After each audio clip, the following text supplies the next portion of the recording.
अस्सलाम वालेकुम नाजरीन, लफ्ज़ों के तसलसल प्रोग्राम के साथ मैं हूं आपका मेज़बान अब्दुल वहीद मक्की। नाजरीन, आज हमारे साथ प्रोग्राम में property dealer association cantt board Sargodha के सीनियर नायब सदर मलक सदाकत अमान साहब मौजूद हैं।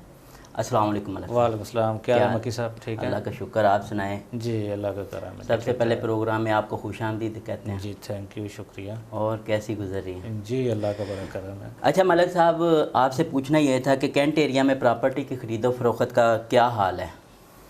कैंट पहले तो बहुत अच्छी सेल परचेज थी, बहुत ज़बरदस्त, लेकिन कैंट के बेजा टैक्सेस, ऑब्जेक्शन, उसके बाद वैल्यूएशन टेबल उन्होंने अपना बना दिया, टैक्सेस इतने बढ़ा दिए, तो अब कैंट में जो आम बंदा है ना, वो प्रॉपर्टी नहीं ख़रीदता। वो कहता है कि मुझे बस इन झंझों से ना, मैं कैंट से बाहर ज़िला कौंसिल कॉरपोरेशन में प्रॉपर्टी ले लूँ, लेकिन यहाँ पे इनका नक्शे का प्रोसेस काफ़ी जो आम इसमें सेलर को परेशानियाँ हैं, इस वजह से वो कैंट से भाग रहा है। अब कैंट का वो काम नहीं रहा।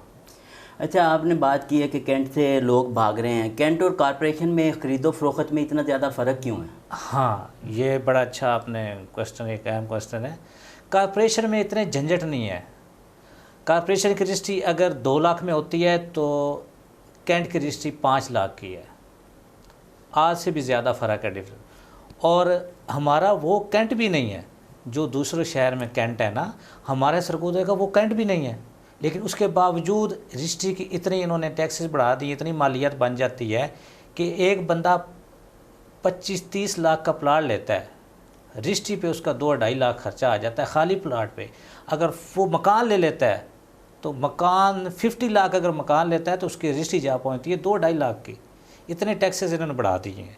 इस वजह से जो सेलर है वो ना इन्वेस्ट अब कर रहा है कैंट में, और ना वो रहायशी ले रहा है प्लाट और मकान।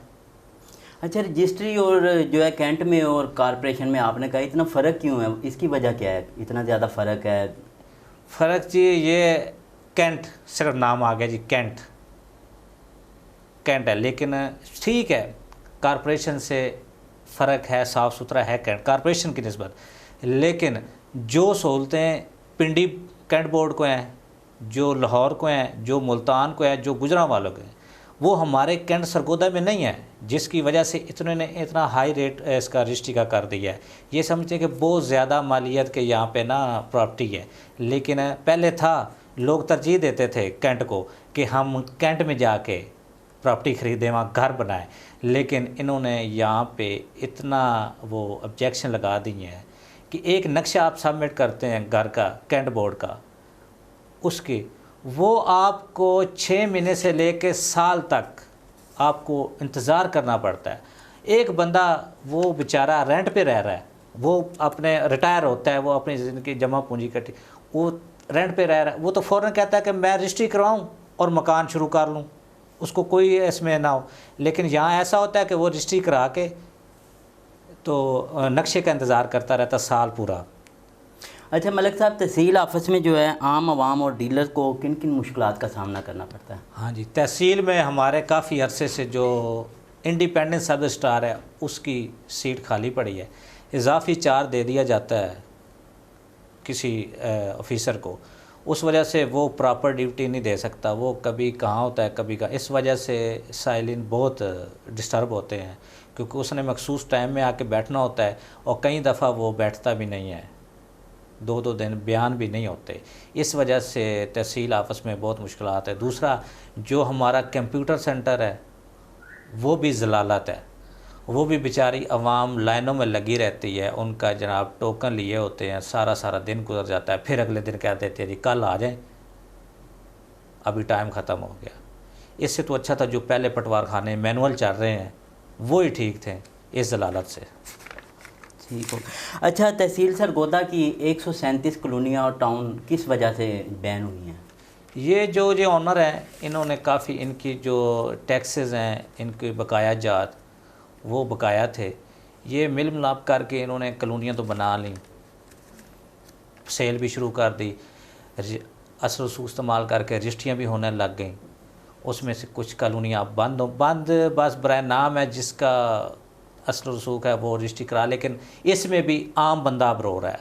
अब एक टाउन है, वो चलो मालिक है ठीक है, उसने ड्यूज़ के उसके बकाया हैं, आप उसकी प्रॉपर्टी बैन करें। जो थर्ड पर्सन बंदा है जिसने प्लाट ले लिया, ट्रांसफ़र करा लिया है, अब उसका क्या कसूर है? वो तो तीसरी जगह पे उसने ट्रांसफ़र करा लिया है, उससे तो रजिस्ट्री उसकी जो ना बंद नहीं होनी चाहिए, उसको तो इजाज़त होनी चाहिए। वो क्योंकि ऑलरेडी उसने ड्यूज़ सारे पेड किए हैं, उसने जो रजिस्ट्री कराई है, उसने गवर्नमेंट के सारे ड्यूज़ पेड करके रजिस्ट्री करवाई, सारे टैक्सेस दे के रजिस्ट्री करवाई है। उस बेचारे का क्या कसूर है? वो भी उनके साथ बंदा पड़ा है, मालकों को जी क्या जी, मालकों के ड्यूज़ जो बकाया है, इसलिए पूरी कॉलोनी बैन है। ये गलत है। इसी तरह अब सेम कंप्यूटर सेंटर में ये मसला है कि आप एक 5 एकड़ की कॉलोनी है, 10 एकड़ की कॉलोनी है, उसमें से मालिक के उसके 2 एकड़ रह गए, 1 एकड़ रह गया, फॉर एग्ज़ाम्पल एक कनार रह गई है, वो बैन कर देंगे। एक वो जो इतने प्लाट सेल हो गए हैं, उन बेचारों को क्या कसूर है? एक पूरी खेवट ही ब्लॉक कर देते हैं, ये पूरी खेवट ब्लॉक है उसका जी, वो स्टे हो गया है। और जलील कौन होता है? ओनर तो उसको पता है जी, उसने तो आराम से, आपने जब उसको वो सहूलत होनी है, उसने वो खेवट खुलवानी है। उसमें आम जो बंदा है, आम शहरी है बेचारा, जो जिन्होंने घर बना लिए हैं, जिन्होंने प्लाट सेल करने हैं, वो फ़र्ज लेने जाते हैं जी, आपकी पूरी खेवट ब्लॉक है। ये काफ़ी मसाइल हैं कंप्यूटर सेंटर के।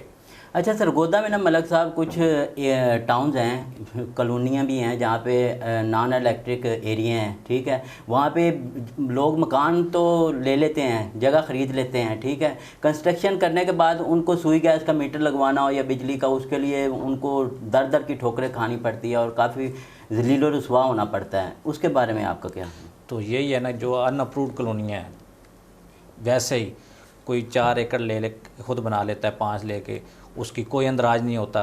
कॉरपोरेशन में, कैंट में वो मिली भगत से शुरू कर लेता है, तो बेचारे जो हैं शहरी, वो लालच करके ये सस्ती मिल रही है, सर छुपाने के लिए, उनका तो क्या कसूर, उन्हें तो सस्ती जगह चाहिए, वो सस्ती मिल रही होती है, वो बेचारे पैसे दे देते हैं, भर लेते हैं।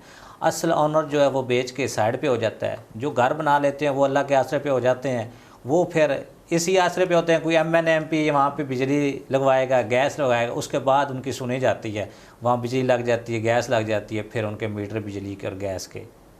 ये भी अच्छा, हुकूमत ने फाइलर और नॉन फाइलर को रजिस्ट्री पर क्या फ़ायदा दिया, इसके बारे में नाज़रीन को मुतला करें, ये क्या लफ्ज़ों का गोरखधंधा है? जी इतना ख़ास फाइलर नॉन फाइलर का इतना नहीं है, बस इसमें यह था कि गेन टैक्स है, जो सेलर है वो बेच रहा है, उसका आगे 2% गेन टैक्स था, अब फाइलर होने की वजह से वो 1% चला जाएगा, 1% पेड करेगा। जो परचेज़र है वो with holding tax 2%, non filer है, और अगर फाइलर है तो 1% देगा। बस इतना ख़ास अब इन्होंने स्टाम्प ड्यूटी की है कि जी 5% स्टाम्प ड्यूटी थी पहले, अब 1% कर दिया है 30 जून तक।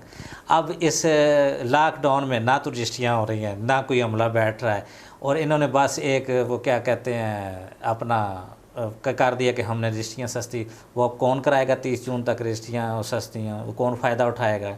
ये बस ऐसे ही है कि लॉलीपॉप देने वाली बात है शहरी को। अच्छा मलक साहब, कैंट एरिया में जो है ना रेड जोन की एक इस्तिलाह सुनने में आती है, ये रेड जोन क्या है?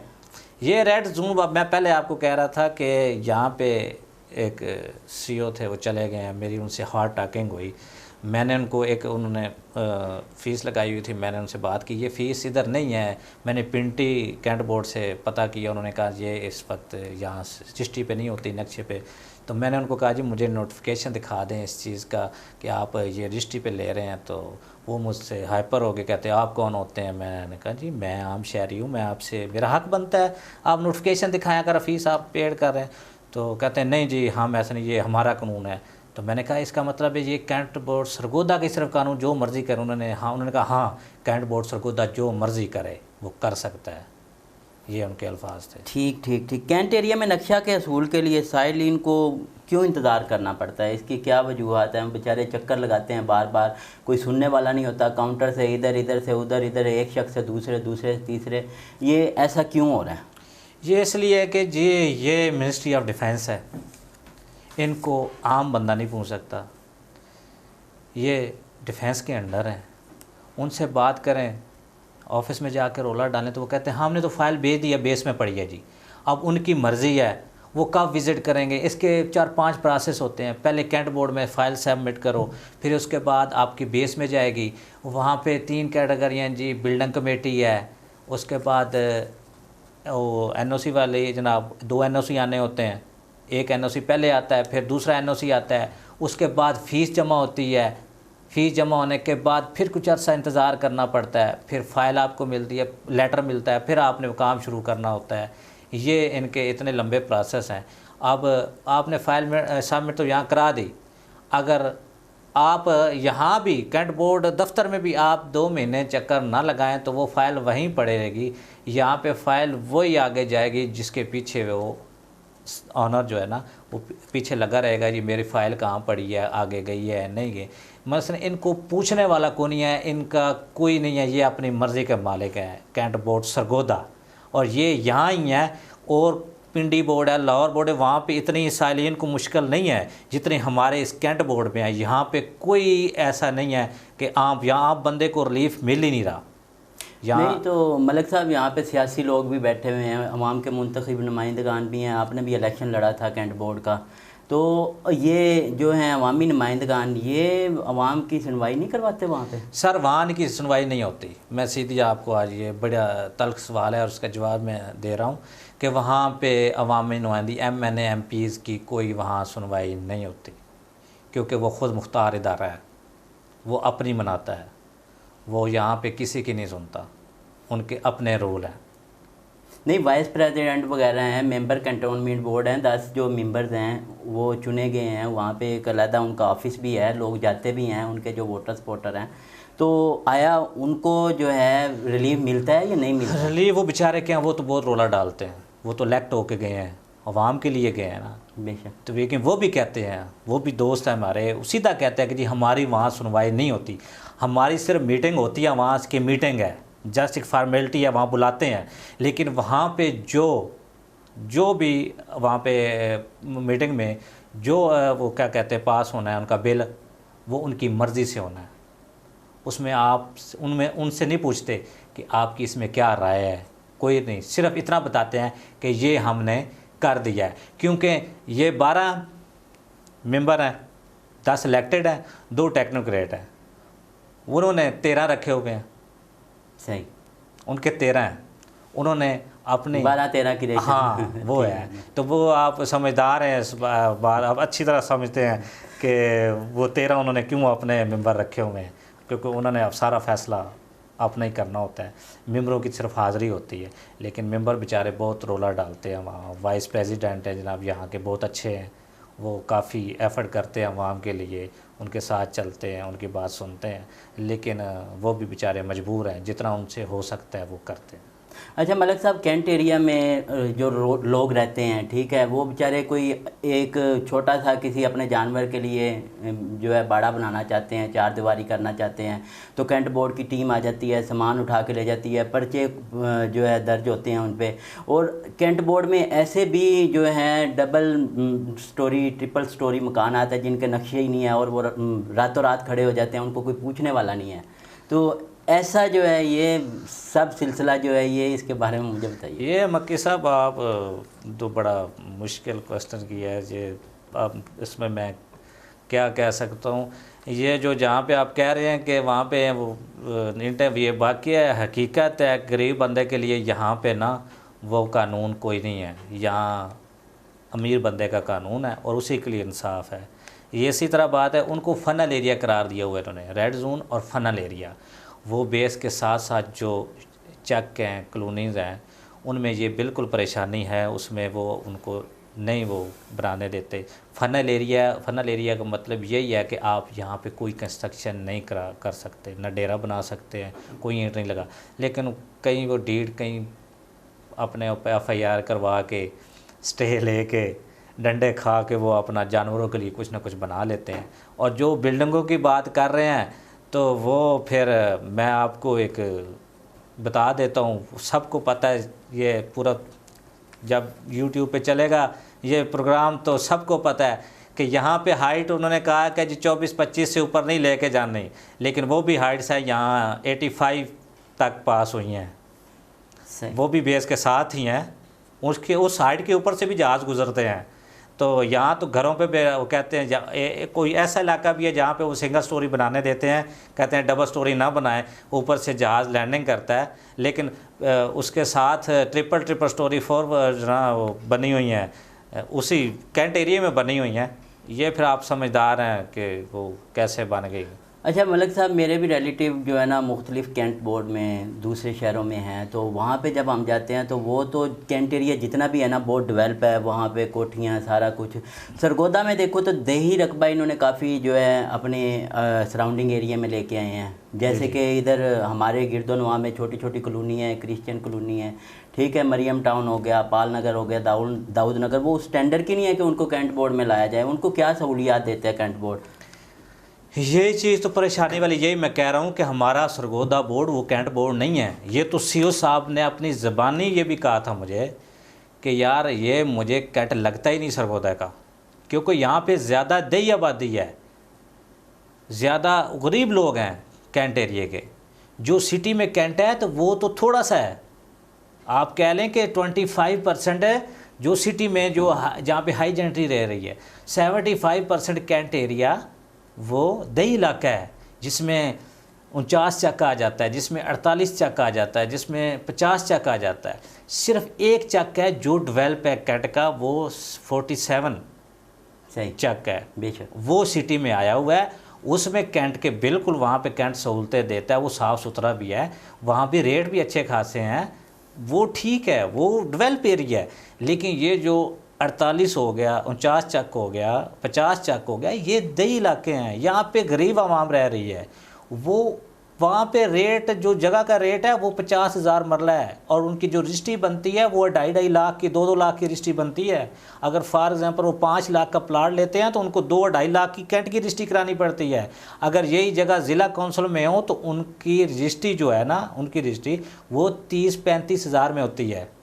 ठीक, कहाँ पे 2 लाख 5 मरले की, कहाँ पे 30-35 हज़ार, ये अच्छा, डिफरेंस है। मलक साहब, कैंट बोर्ड में जो है इस एरिया में कोई बच्चे की पैदाइश होती है या कोई डेथ सर्टिफिकेट बनवाना हुआ, उसके लिए भी काफ़ी ज़्यादा मुश्किलात का साइलिन को सामना करना पड़ता है।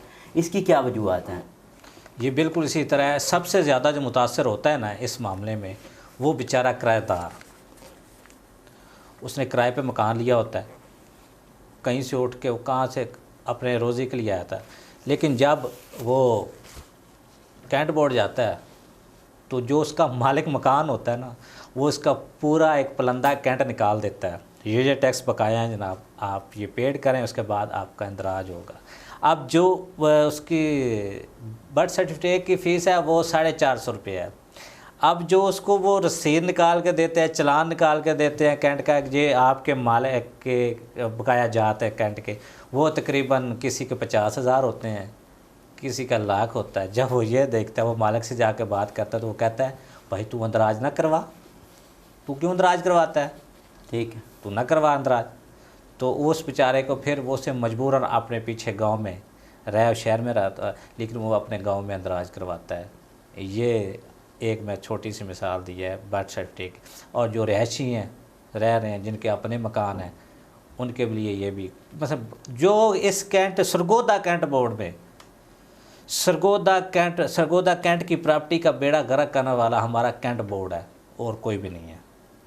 इसने रजिस्ट्री, हालांकि बड़े शौक़ से लोग कैंट बोर्ड में प्रॉपर्टी खरीदने के लिए आते थे, लेकिन कैंट बोर्ड ने इतने बेजा ऑब्जेक्शन लगा के रजिस्ट्री का प्रोसेस इतना मुश्किल कर दिया है कि हमें रजिस्ट्री महीना कैंट बोर्ड से नहीं मिलती, क्लियर हो गए, सारे टैक्स पेड करके फिर भी हमें रजिस्ट्री नहीं मिलती, पड़ी रहती है। महीना हम इंतज़ार करते हैं, फिर हमें जाकर रजिस्ट्री मिलती हैं, और कचहरियों में हम रजिस्ट्री जाती है, हमारे दूसरे दिन बयान हो जाते हैं। अच्छा मलक साहब, सबसे जो है मेरी नज़र में जो है ना अहम बात है कि यहाँ पे टाउन की रातों रात अप्रूवल हो जाती है, मकानों के नक्शे पास नहीं होते हैं, ठीक है, टाउन की NOCs जारी हो जाती हैं। टाउन की NOC हासिल करने के लिए क्या क्राइटेरिया है? टाउन में किस किस्म की सहूलियात होनी चाहिए जो अप्रूव्ड हो सकता है? वही मैं कह रहा हूँ कि अब कैंट में कोई लाज हैं, उस पर वो कैंट बोर्ड नक्शा अप्रूव करता है। आप पूरे कैंट देख लें, कैंट में अब मैं कह रहा हूँ कि सिर्फ इस टाइम एक पहला टाउन बना है जो कैंट के लाज से बना है, वो ईगल सिटी है। इस टाइम हमारे पूरे कैंट में अगर कोई कैंट इसके कैंट के लाज से कानून से बना है तो वो सिर्फ ईगल सिटी है, जिसमें सारी फैसिलिटी हैं, पार्क भी हैं, मस्जिद भी हैं, कम्युनिटी सेंटर भी हैं, कब्रिस्तान है, छोटों का पार्क अलग है, बड़ों का पार्क अलग है। वो पहला टाउन। अब दूसरा टाउन उसके साथ ही बन रहा है, मैपल लीफ, वो 2 तकरीबन मुरब्बे पे बन रहा है। अब वो टाउन बन रहा है लाग। लेकिन पहले जो टाउन बने हैं वो सारे मिली भगत के साथ, वहाँ पे पार्क भी ख़त्म हो गए हैं, वहाँ पे कम्युनिटी सेंटर भी ख़त्म हो गए हैं। मसलन सिर्फ किसी किसी जगह तो मालिकों ने मस्जिद भी बेच दी है। ये सिर्फ अब वही बात आ जाती है ना कि रेड जोन का मसला बनाया बेस वाले कैंट बोर्ड ने। मैं कहता हूँ कि उस वक्त बेस कहाँ था, कैंट बोर्ड कहाँ था, जब दीवार के साथ कैंट बोर्ड एनओसी दे रहा था कॉलोनियों के। उस टाइम इसने बेस वालों ने क्यों नहीं इनको मना किया कि आप एनओसी क्यों दे रहे हैं, ये बेस के साथ कॉलोनियाँ। अब उसको रेड जोन करार दे दी गया। लोगों की करोड़ों की इन्वेस्टमेंट है, वो वहाँ सिंगल स्टोरी मकान भी नहीं बना सकते। ये परेशानी है लोगों को। नहीं तो जो है कैंट बोर्ड ने उनको कोई मुतबादल जगह का या कुछ जो है ऑप्शन नहीं दी उन लोगों को? जी बिल्कुल ऑप्शन दिया था, एसी ने सर्वे भी किया, लेकिन उन्होंने शेड्यूल रेट पे कहा जी हम आपसे ख़रीदते हैं। अब मौके पे जगह 5 लाख थी, शेड्यूल उन्होंने दे दिया लाख रुपये मरला। तो कौन ऐसी जगह सेल करता है? आपको पता है सरकारी शेड्यूल के मुताबिक क्या मिलना है लोगों को, आवाम को, इन्होंने शेड्यूल के मुताबिक पैसे देने हैं। तो ये कह रहा हूँ कि कैंट बोर्ड सरगोदा का ये बस खुद मुख्तार है, इसने जो करना है, कोई नोटिफिकेशन आए ना आए, कैंट बोर्ड ने अपना इम्प्लीमेंट करना ही करना होता है, और यहाँ कोई सुनवाई नहीं है। अच्छा मलक साहब, प्रोग्राम के आखिर में कैंट बोर्ड को या कॉरपोरेशन में जो है रिहायशी या दूसरे लोग जितने भी हैं उनको आप क्या पैगाम देना चाहते हैं प्रॉपर्टी के हवाले से, या महकमा को कोई आप मशवरा देना चाहते हो? मैं कैंट बोर्ड को कहूँगा, हाथ जोड़ के कहूँगा, खुदारा यहाँ पे कैंट में प्रॉपर्टी का बेड़ा गर्क न करें, आवाम को रिलीफ दें। बेचारा जो 50 लाख करोड़ रुपया या प्लाट लेता है, फिर वो साल इंतज़ार करता है नक्शे का, बैठा रहता है कि मैंने नक्शा आएगा मैं मकान बनाऊंगा। फिर वो कई कस्टमर हमारे हैं जो वो सबमिट करते हैं फाइल और कहते हैं जी हम अब हमारा प्लाट बेच दो, तंग आ गए। मैं ये आपको जेन्युइन कसम खा के बताता हूँ कि कई कस्टमर इसी तरह उन्होंने कहा हमें हमारा प्लाट सेल कर दो, हमने कैंट में नहीं बनाना, हम ज़िला कौंसिल में बना लेंगे, कॉरपोरेशन में बना लेंगे, कैंट में हमने नहीं। कैंट की प्रॉपर्टी का बेड़ा गर्क करने वाला कैंट बोर्ड है। तो मैं इसके हाथ जोड़ूंगा कि खुदारा कैंट की प्रॉपर्टी के ना वो बेड़ा गर्क ना करें, आवाम को रिलीफ दें। चलो वो कैंट में प्रॉपर्टी चाहे सस्ती खरीद रहे हैं, महंगी खरीदने दें, रजिस्ट्री का प्रोसेस आसान करें, नक्शे का प्रोसेस आसान करें, ताकि इसमें शहरी जो है वो आराम से नक्शे। अब पहले अच्छी सहूलत थी, नक्शे के पैसे जमा करवाए, फाइल पास होती रहती थी, साइल मकान बनाना शुरू कर देता था। वही प्रोसेस दोबारा कर दें, आसान बना दें रजिस्ट्री के प्रोसेस को, नक्शे के प्रोसेस को। और एक हाँ अहम बात मैं एंड में आपको बताना भूल गया, कैंट बोर्ड को भी अब नुकसान हो रहा है रजिस्ट्रियों का। आम शहरी अब कैंट की जो रजिस्ट्री है वो बाहर से एल कमीशन करवा के उसके बयान करवा रहा है, कैंट में रजिस्ट्री जा ही नहीं रही, बाहर से रजिस्ट्री के बयान हो रहे हैं। जिसने मकान सेल परचेज करनी है इन्वेस्टर ने, इन्वेस्टर अब कैंट में रजिस्ट्री भेजता ही नहीं है, वो बाहर से रजिस्ट्री करवा के कैंट फीस बचाता है, रजिस्ट्री हो जाती है, वो अपना सेल ये। लेकिन इन्वेस्टर आप कह लें कि कैंट बोर्ड से ख़त्म हो गया, इन्वेस्टर नहीं रहा कैंट बोर्ड में। मलक साहब, प्रोग्राम में आने का बहुत बहुत शुक्रिया, आपसे बात करके बहुत अच्छा लगा। Thank you. नाजरीन, ये थे मलक सदाकत अवान साहब। इन्होंने आज कैंटोनमेंट बोर्ड सरगोदा में प्रॉपर्टी के हवाले से हमें बहुत ज़्यादा जो है मशवरे दिए। आइंदा भी इंशाल्लाह प्रोग्राम में ऐसे मेहमानों को बुलाते रहेंगे। हमें इजाज़त दीजिए, अल्लाह हाफ़िज़।